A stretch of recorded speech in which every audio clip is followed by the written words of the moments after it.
Hello everybody, this is Mithril Zenith. Welcome back to another episode of Looking for the Final Boss. That's what we're doing tonight. It's been a whole 2 days since my last recording. It is Wednesday night now, and it was Monday afternoon when I last recorded. And my goodness, not much has changed. In Mordor, that is. It's interesting how much can change in life. In like just a day or two, but in video games it just always stays the same. Actually, why am I bothering to cast my resistances now? I should wait until they actually become potentially meaningful, that way in case as I'm going down I don't just open up a blackout trap and then lose them all and just effectively waste my spell points. Yeah, I should wait to cast my resistances until I actually need them. That way it's like, oh, I'm not casting acid resistance unless I'm actually going to fight Mother of Serpents or something. So acid resistance does help if I ever run into some random slime rooms.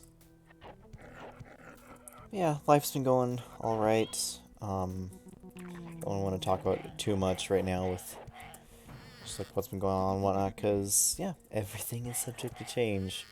But setting up plans for the future, and it is actually looking surprisingly bright for once, which is really, really nice. A lot of the things I was endlessly worried about are kind of just opening themselves up and seeming like they won't be too big of an issue anymore. So hopefully that remains true, and hopefully I remain happy about the direction and everything. But yeah, until then, we're just still playing more Mordor, still going around fighting mobs and monsters and trying to beat the game. Well, beat the game in air quotes is a very rough explanation, because there's so much more to do, and honestly beating the game by reference of like, oh, beating the... I can't even call it the final boss, because it's not even necessarily the... I'm still calling it the final boss, but the final boss, air quotes, is not necessarily even like the final thing in the game. It's not like, you know, this is the be-all, end-all challenge or whatever. It's the hardest monster and the most difficult one to kill, sure, but it's not necessarily, you know, the final boss, because it's not like intended progression is that... It's not like... I'm actually casting resist magic on myself because the extra 15% is meaningful. It's not that it's even like intended progression is like, oh, and then you do this last, and then that's the last thing you do. Because like there are certain items that... I don't know if he's the only one who can drop it, but like the flaming sword. He has a specific drop for the flaming sword. I don't think he's the only thing that can drop it, but he's the only monster that's specifically coded to. Granted, that's kind of like how the Dragon King is the only monster specifically coded with a drop slot exclusively for Dragon's Blood, compared to just being a generic potion drop slot. But he is, you know, not by any means the best source for Dragon's Blood, because he's so significantly rare, and even though he has a dedicated drop slot, it's still only 1 in 10, assuming that he even has a chest to begin with. Just kind of interesting, all the interactions that this game has. Like, if I wanted to truly do the whole, like, the complete Mordor experience, I would be leveling to 999, or I would be trying to collect every item in the game, or see every monster in the game, or something like that. I feel like I've seen most of them, except for some of the ones that can only spawn on 15, or the level 16 monsters that only spawn in the 15 stud rooms. I've only seen very few of those. But yeah, I feel like I've seen most things for my level, even if not commonly. Like, I've seen I've encountered griffins before a couple times with their hordes of mundragons, and my goodness, are they like the best gold dropping monsters in the entire game. But I've only seen like 3. So it's not like I'm, seeing them all the time, but I've still seen them. And that's playing the way it's supposed to be because they're supposed to be rare. But it's interesting, it's like, oh, do I make this about seeing every monster? Do I make this about filling the confinement? Do I make this about collecting every item? What about the Hammer of Elandra? What about White Flame Gauntlets? What about Gloves of Light? What about all of these incredibly, incredibly rare items, which I may never see in my life because what drops them are so specific, and their actual drop rates are so low. Hammer of Elandra being one of the key things, like, it's not necessarily even useful at this point for me, but it would be cool to get. But it's a 1% drop chance. Why do I keep using Paralyzing Death on vampires? I keep making that mistake. But yeah, the Hammer of Elandra is a 1% drop, and it can only be dropped by, I believe it's a Gorgon or Karen. One of those 2 monsters. Well, either of those 2 monsters. And that's assuming that they even drop a weapon, which I'm not sure I would need to check if they actually have weapon on their, like, weapon or hammer or whatever on their specific drop table. Otherwise, not only do you have to roll the hammer and the 1% of the actual drop, but you would also need to roll weapon type hammer on an anything drop, which is just not, it's not reasonable at all.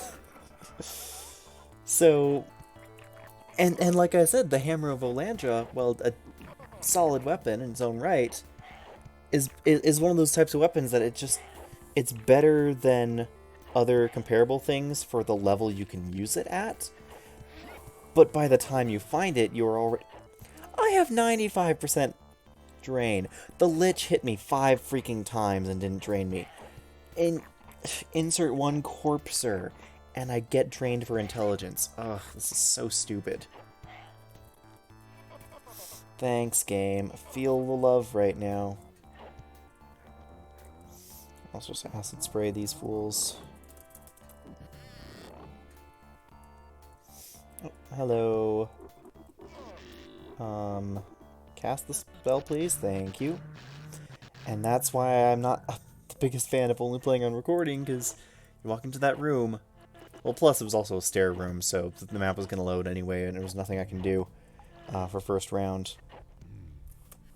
So that's another annoying thing. Just layers upon layers. But yeah, Hammer of Elandra is one of those things, like, it's incredibly good for the level you can use it at, but it's not so good for the relative difficulty of actually finding the thing. And because it's so rare. It's like, it's interesting, on the forums at dredging.com, a lot of the old standbys talk about the Hammer of Elandra as if it were this white whale of, like, my Mordor inventory will be complete only once I find the Hammer of Elandra type thing, and just, like, things that, like, no one's ever seen. Kind of like there are certain monsters, I think the Phoenix was one of them, that they're like, oh yeah, this monster is, like, so incredibly rare that you might as well just not consider it to actually exist in the game. Or, by a similar token, finding a Lemurian High Priestess who is willing to join, because you have to be good aligned. She has to not spawn with the Destroyer of the Deep, which has happened for me once. And she has to spawn Pieced, which is, she's neutral, so it's only a 60% chance, even if you're good. And then your Charisma roll has to be sufficiently high enough to overcome the level boundary, being a level 15, or maybe she's even counted as level 16 monster. And so basically, you're looking at, with, like, a gnome with max charisma, a good aligned gnome with max charisma has maybe a chance of her asking to join and then probably immediately leaving immediately after. It's just not really all that feasible to expect, but it's one of those things that could potentially happen. And because it could happen, it's one of those things that you can argue that you haven't completed Mordor until, this happens. I don't think I'm going to go that far. But I could, is the other thing. I could just level this character forever. I could continue going until, level 999 in every single guild I can join. Have you beaten Mordor before you've done that? Have you beaten Mordor before you've done that with one of every single race, a character of every single race, because they all have different guilds they can join? Have you beaten it because you've done it solo, groups of 2, groups of 3, groups of 4, unmapped dungeon, fully mapped dungeon, legacy character, brand new install? There are so many variants of, like, theoretical argument you can get into about this, and that's literally just at the level of, like, that's just at the level of, like, how much do you want to argue that you have to do before you've beaten something? Also, I am going home right now because I don't have any spell points, and I don't feel like draining all my items. I've made a good path, so now I should be able to just walk right in. And so yeah, that leads to the question of, is Mordor a game with theoretically infinite content? I, and many others who are still on the forums for this game, even though it's 24 years old, would argue yes. It theoretically does have infinite content, even though, by the time you've mapped the entire dungeon and played a character to endgame, you know exactly what to expect. I might as well just kill this thing. You do have that potential for infinite content just by the nature of how the game works, because, like, again, back to the whole thing that started it, is there technically a final boss? The game never ends as soon as you do something. There's always more, and you can never, like, just cap out everything. Like, sure, I've capped out all my stats. I did that when I was, like, in the dozens of levels. That doesn't mean that there's not more for me to do. There's always more guilds to join, more levels to gain, more years to grow or age, or like reverse age, more gold to collect. And so really it becomes this sort of weird sandbox type game of, like, what do you really want from it? What do you desire from it? What's your goal? And how are you going to achieve that? And what does that mean to you, even? And so I really appreciate Mordor for that, and for just, in the type of experience it provides, it is very straightforward and very unapologetic, and just like, this is what Mordor is. This, just straight up, it is what it is, and it doesn't try to be anything else.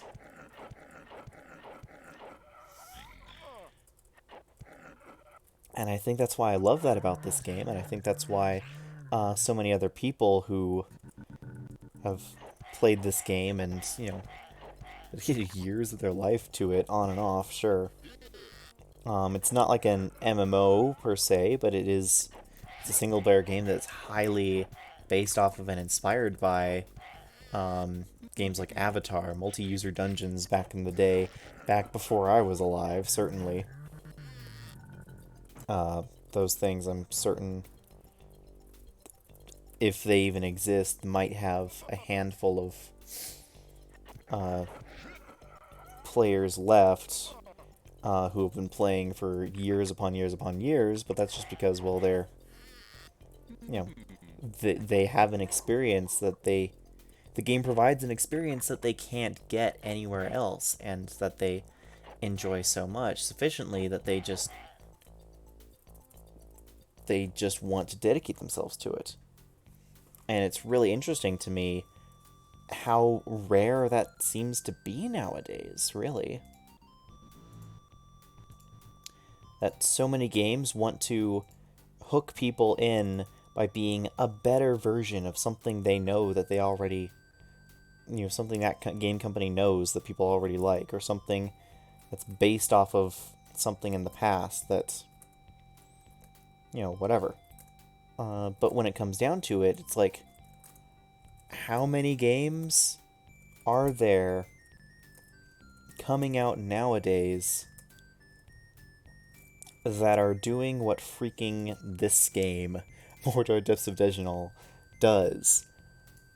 But even if they were to do the exact same thing, could you even argue, like, is it better? Is it worse? Is it emulation? Sure, now Mordor is the only game around that does that same thing, but, is it a viable niche for a new thing to even get put into anymore?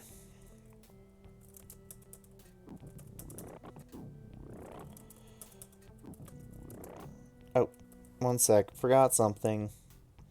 I forgot that I got drained. I need a Tome of Learning. I would buy a Potion of Intelligence, but I don't have those anymore. Not in good alignment, at least.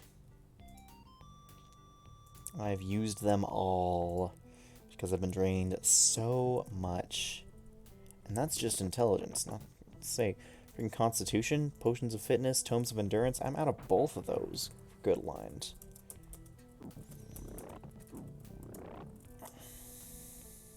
No, not resist disease. Resist drain, resist magic.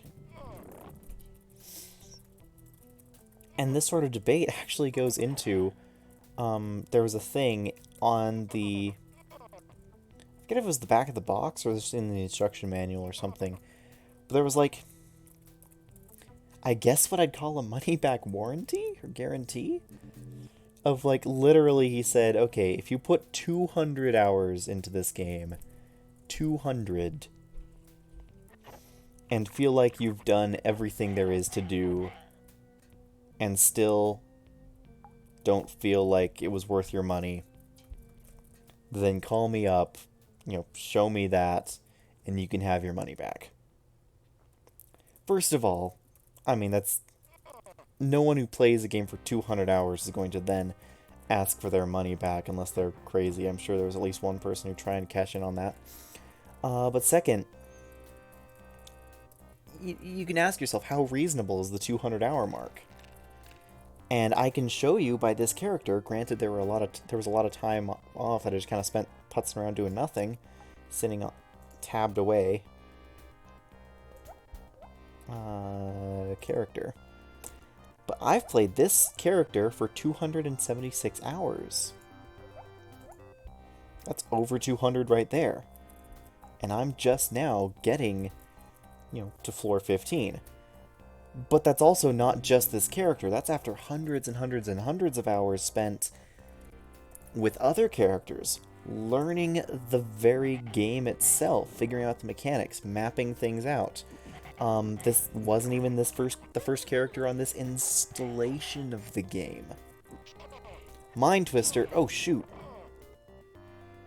I've never seen a Mind Twister before, but congratulations, there's a Mind Twister. They're immune to all magic and all normal attacks. Just like Lynch Demons, you have to use monsters to fight them.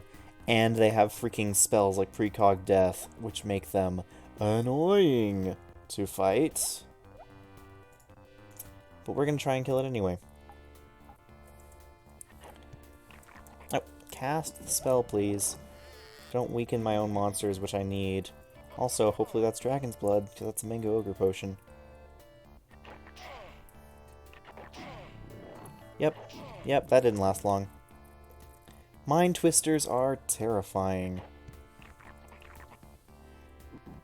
Maybe my Master Thieves will be able to fight this thing.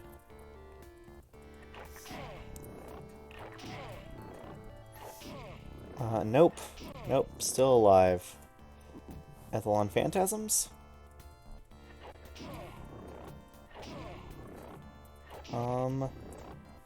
I don't even know if this is even reasonable or sustainable, or why am I even doing this at this point? I could just try and open that chest to prove a point. I don't think Tabutus can be charmed. Could prove me wrong, though. Also, Frostbear needs to die. If I'm gonna charm anything out of this group, Frostbear needs to die. Silver Bears can get charmed. The Iron Bear can die. And just in time for weapon to have no effect. And all my companions die. Can't I get something that's immune to mind spells? Like, maybe an insect or something? Maybe insects really are the best choice for companions against this thing, because it's just casting precognitive death. Insects are immune to mind spells.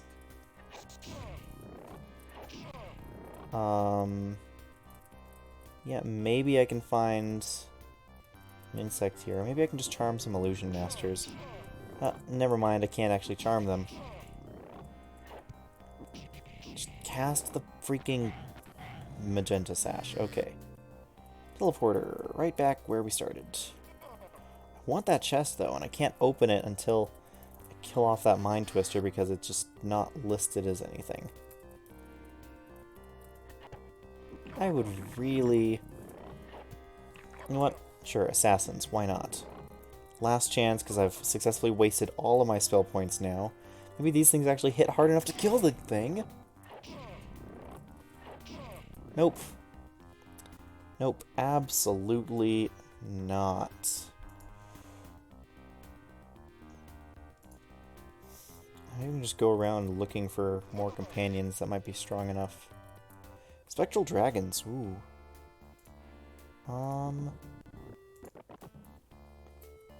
Let's see if that works.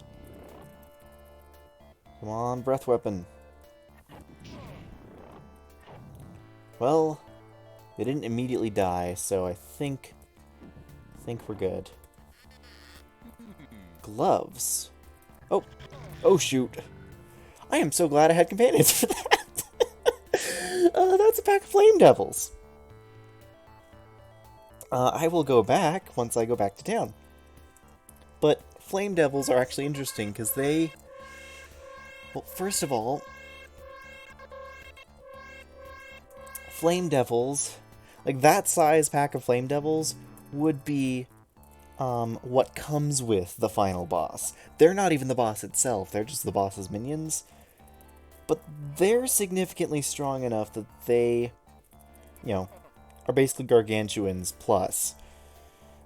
They have so many hit points, they have a lot of resistances, they hit very, very hard. They have they're very fast, very high initiative then. Ouch. Just tore through my spectral dragons like they were nothing. Again, I'm real glad that I had them, but... Also, these Mundragons are going to be my friends until further notice.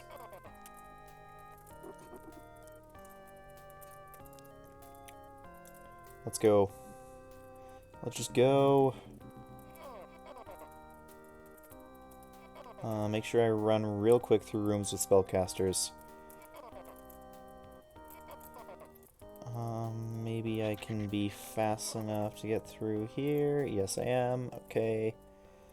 There we are. You're allowed, like, a few brief seconds before a combat round starts, assuming the enemies don't just get the initiative, which is based off of a roll of dexterity. Hidden roll, mind you, because everything's a hidden roll in this game. And I'm hoping that I can keep these dragons alive and well, and that they'll at least be able to, I don't know, tank a round of damage, or help me tank a round of damage from these flame devils who are going to absolutely wreck me. Also, what were those gloves that I spent literally that entire dungeon run searching and trying to get? Just gloves of power. Okay. Not bad, but not great. And the potions and elixir of fate. Wonderful. well, is to have another roll. Another roll of fate. Also, I should bank my gold. Kind of just habit at this point to bank it all, because as soon as you run into a thief, they'll just steal it and run.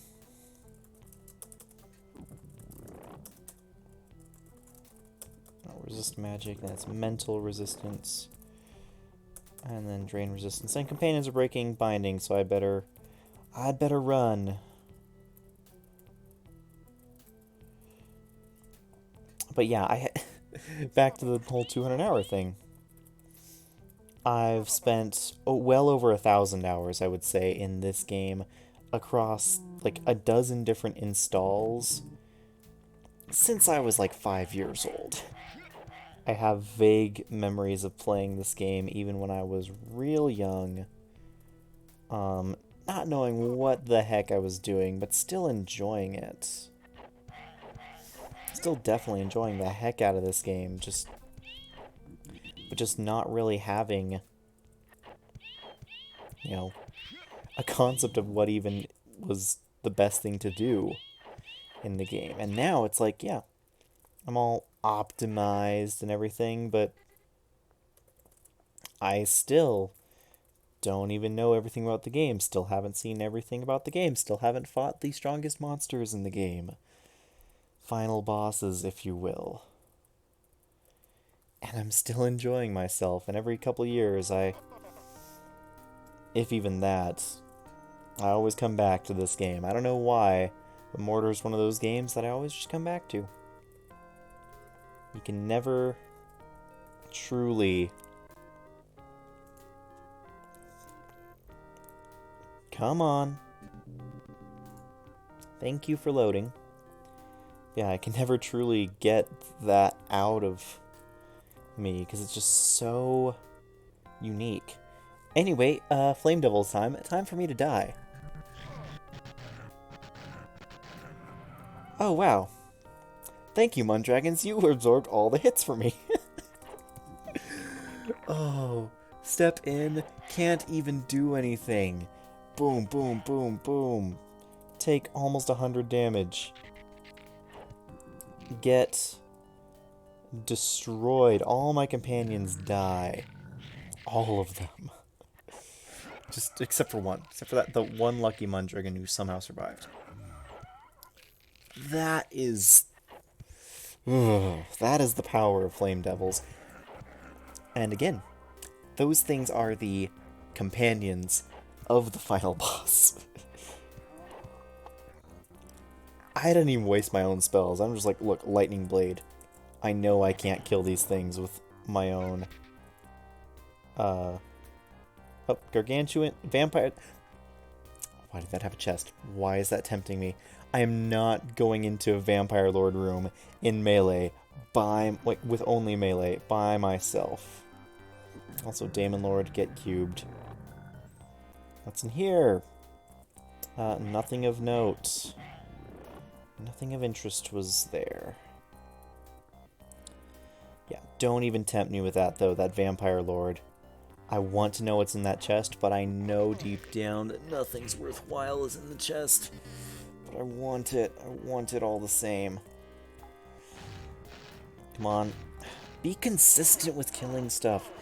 These things have 40% electrical resistance, which is just enough to keep them alive through an electric field, and just enough to maybe keep them alive through an electric field. But also they have enough raw hit points that electric field is still the best spell to cast against them that I have. And it's annoying. Also, that pit room has never spawned a monster. For me. Don't know why. Don't know if it can or can't. But it never has.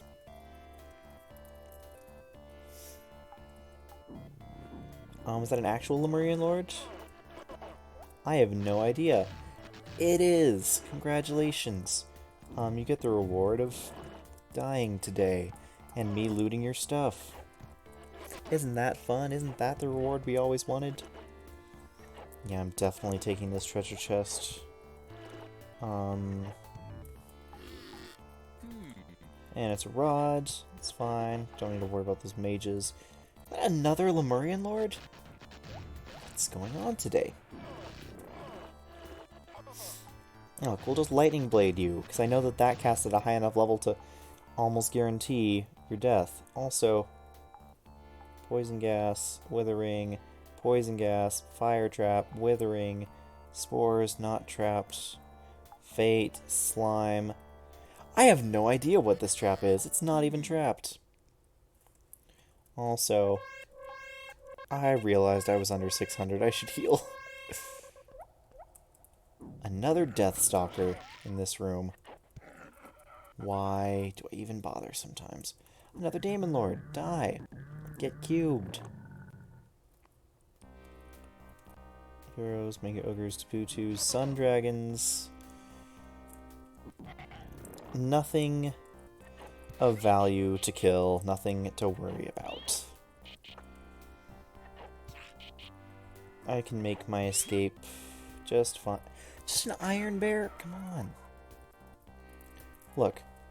Just to save on the potential damage I might take, I'll just portal through there.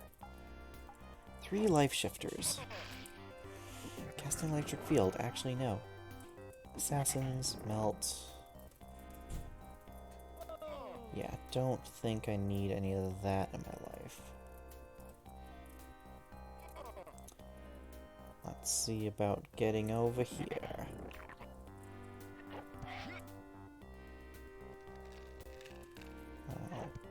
Pit Fiend. Why am I going to this room again? This room is pointless. Because I can just get up there through here. Through the water.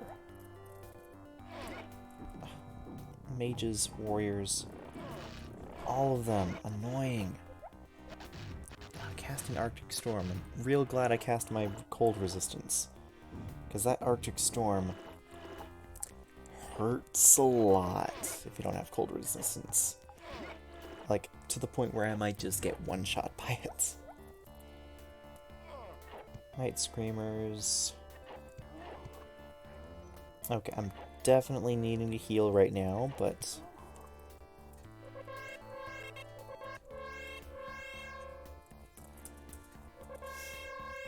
I still have some soul points left, so that's good. Genies. Ward of Death isn't gonna do much at all at this point. Just guardsmen without a chest. Okay. Paralyzing Death takes care of them easy. Blackout. Only liches. Die. Die, please. Thank you.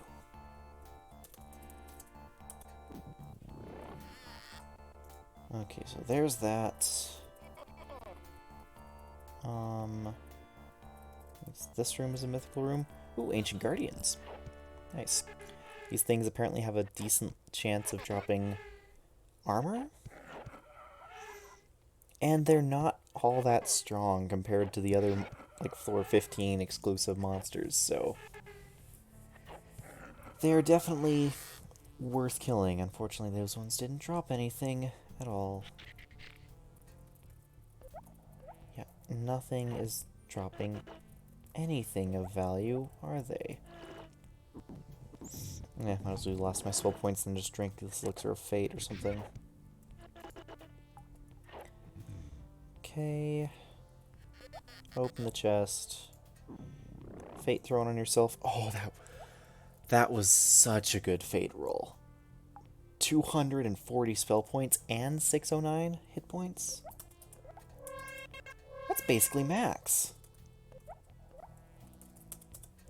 Look, I'm basically max hit points right now.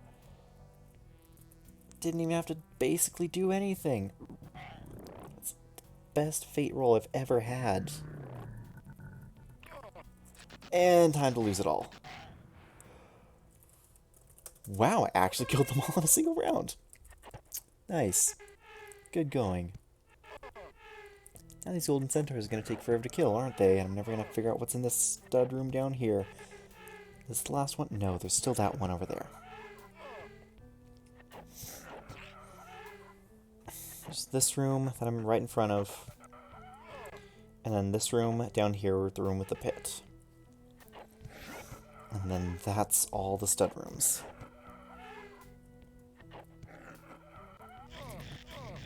Oh, shoot.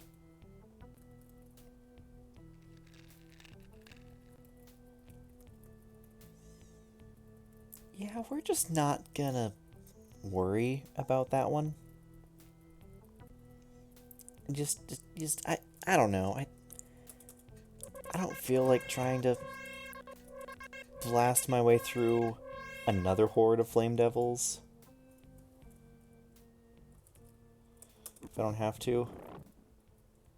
It doesn't exactly feel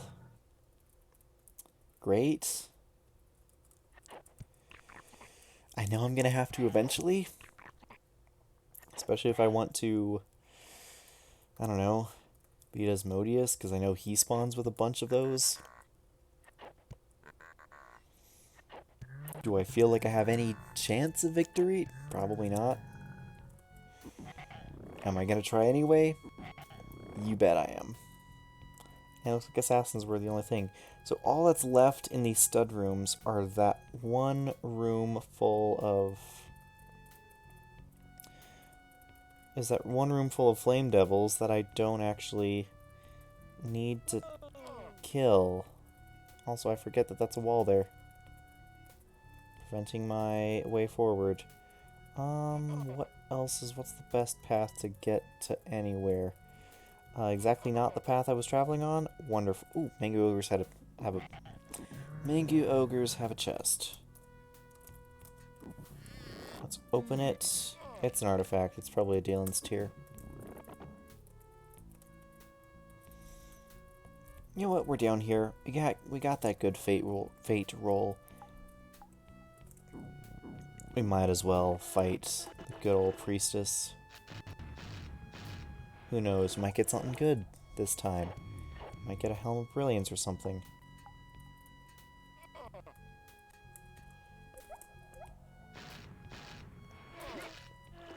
Okay, and then we kill that off, and then goodbye. And that explodes in our face. Head protection. Ooh, this is something good. This is something real good right here. If you can't identify it beyond its base item type, you know you found something real good.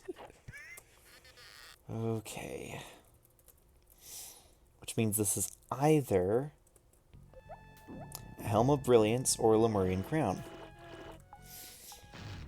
Either one of which would be quite wonderful. Also, those soldiers were violent. Actually, no, those are just outcasts. Never mind. Perfect waste of a perfectly good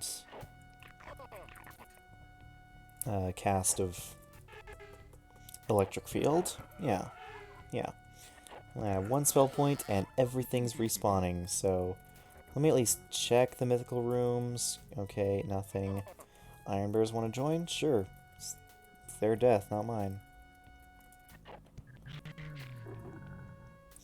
Anything? Nope. Absolutely not. Nothing of value. Nothing of interest. No chests. Water dwellers in the graveyard. Okay. These ones do have chests, so I kind of want to open them. Because it could be blood.